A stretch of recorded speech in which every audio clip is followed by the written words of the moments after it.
మంచి పెద్ద పెద్ద ఇయర్ రింగ్స్ వేసుకోవడం మనకి ఫంక్షన్స్, పార్టీస్ ఉన్నప్పుడు అందరికీ ఇష్టం కదా!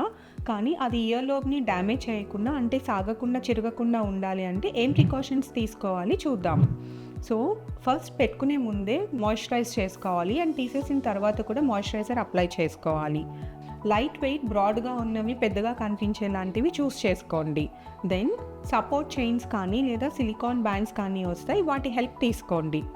మీరు వేసుకున్నా కూడా 2-3 అవర్స్ తర్వాత అవి తీసేసేలాగా చూడండి. స్టిల్ అయినా కూడా కొన్ని సంవత్సరాలకి సాగడం స్టార్ట్ అవుతుంది.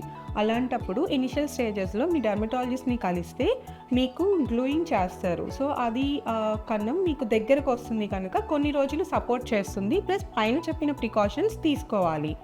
ఇంకా స్టిల్ అది కనుక సాగిపోయి చిరిగిపోతే ఇయర్లో రిపేర్ టెక్నిక్ ఉంటుంది. దాంట్లో మీకు సర్జికల్గా హోల్ని సూచర్ చేసేసి క్లోజ్ చేసేస్తారు.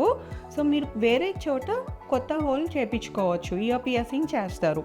బట్ మళ్ళీ సేమ్ ప్రికాషన్స్ ఫాలో అయితే కనుక ఈవెన్ వెయిట్ డిస్ట్రిబ్యూట్ అయ్యేలాగా పెట్టుకుంటే ఆ న్యూ ఇయర్ లోబు చాలా రోజులు సస్టైన్ అవుతుంది. సో మీ ఇయర్ రింగ్స్ చక్కగా ఎంజాయ్ చేయండి విత్ అబౌవ్ ప్రికాషన్స్.